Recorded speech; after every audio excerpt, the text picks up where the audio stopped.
Good morning and welcome back. Here we are. Kerry Bladorn, Northern's historian. Hey, he's here. He's still here. And with the Stormy Cromer, too. You got to add this signature look. Yep. Well, we're happy to have you this morning. Joining us for trending, after we got done talking about the Pioneer Park Historical Complex open house. Hopefully, folks go out Friday, Saturday, and next Saturday. It's going to be a good time. But today, you're joining for trending. I mean, when people talk about trending, they're talking about Kerry Bladorn. They are. They are. Everyone knows it. Kerry Bladorn is trending.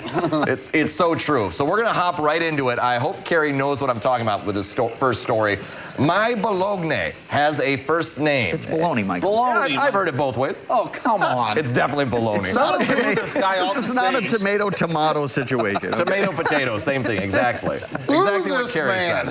So if you know what it is, you're probably Gen X or a boomer. But now, Oscar Mayer is bringing back its bologna song in a new advertisement. It debuted back in 1974 and became the longest-running jingle in advertising history. Now, 50 years later, the food behemoth wants to teach another generation how to spell the popular luncheon meat. You might think it's not as popular as it used to be, but Oscar Mayer says bologna sales have continually gone up.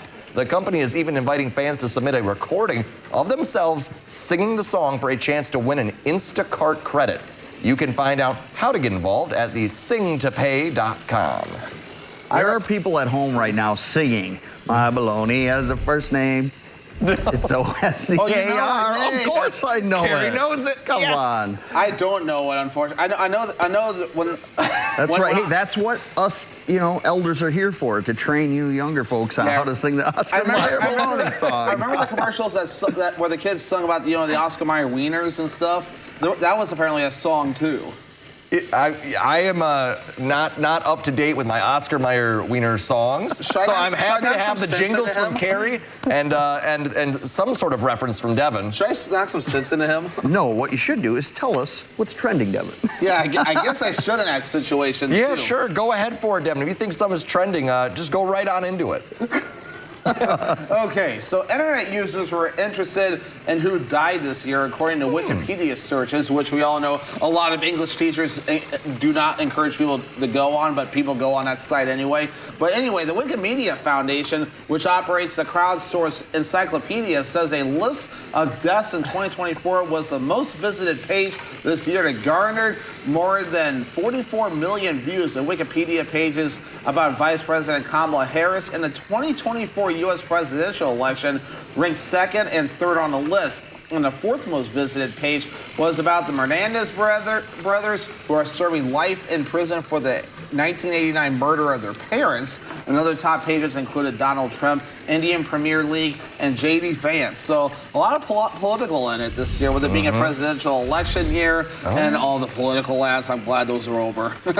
Yeah, it's certainly an interesting time to see what people were looking up around the world for Wikipedia. I am shocked that it was so politically, based, because usually the Wikipedia game, you just go in there and you get lost in rabbit holes of just weird, I suppose this is more me, weird history things, you get kind of drenched into. Yeah, exactly. You got to be careful, too, with websites like Wikipedia, because almost anyone can go on there and edit it. And I know they got people that check these things pretty often, but that's why a lot of teachers aren't a big fan of it. At least when I was in school, that was the case, because sometimes could be some false info in there. Now, when I was a boy, we had a shelf. In fact, I still have a shelf full of encyclopedias. A lot of viewers will know what I'm talking about, where you would take a letter from the encyclopedia out and page through, and that was called Wikipedia. I think I'm familiar. I think I'm slightly familiar with that. Goodness. I think I had 2 or 3 different sets of encyclopedias. Yeah, because I was saying with them being books, they go outdated at some point, too. Then you have to get another new one. No, I remember my folks liked the encyclopedias growing up. I don't think they ever opened them ever.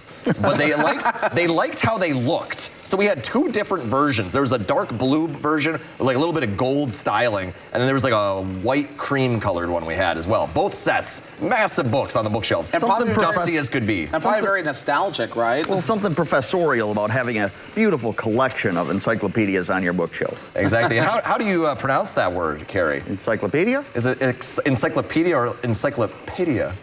Encyclopedia. It depends on how refined you are, I guess. I don't know what I don't know. This guy's saying Bologna. Here we are. Oh, goodness. This guy's had too much coffee this morning. Yeah, well, you know, Or not I don't know enough. if you could ever have too much coffee, Carrie.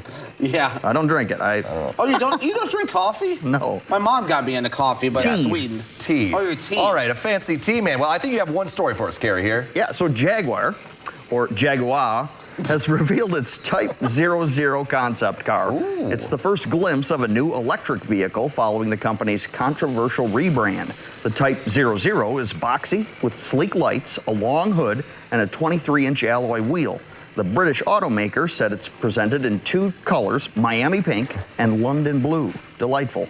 The Type 00 is just a concept and will not be produced, all on paper. Concept vehicles are used to gauge customer interest in a design. They're also used to show the future direction of a brand or vehicle.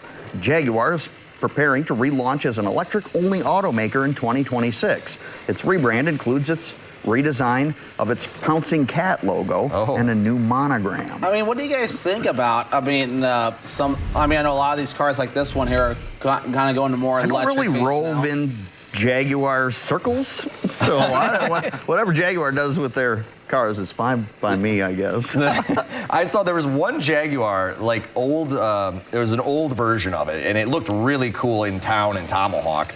Years and years ago, I saw it, and it was on the Kings Road by the school, and it was always neat to see, because I was like, oh, that's a fancy-looking car.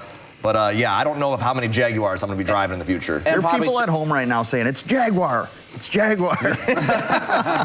Yeah, right. And I mean, and now they're going to more of an electric-based car. And I mean, I'd be a little bit more. I mean, to me, I'd be a little bit more concerned because I'm like, I don't know if our electric stuff is there yet, especially to handle these Wisconsin winters. Because I mean, it gets cold out there, it gets snowy, and you want to make sure you get to your destination safely, right? Yes, we do. But we'll be right back with your news, weather, and sports right after these commercial breaks.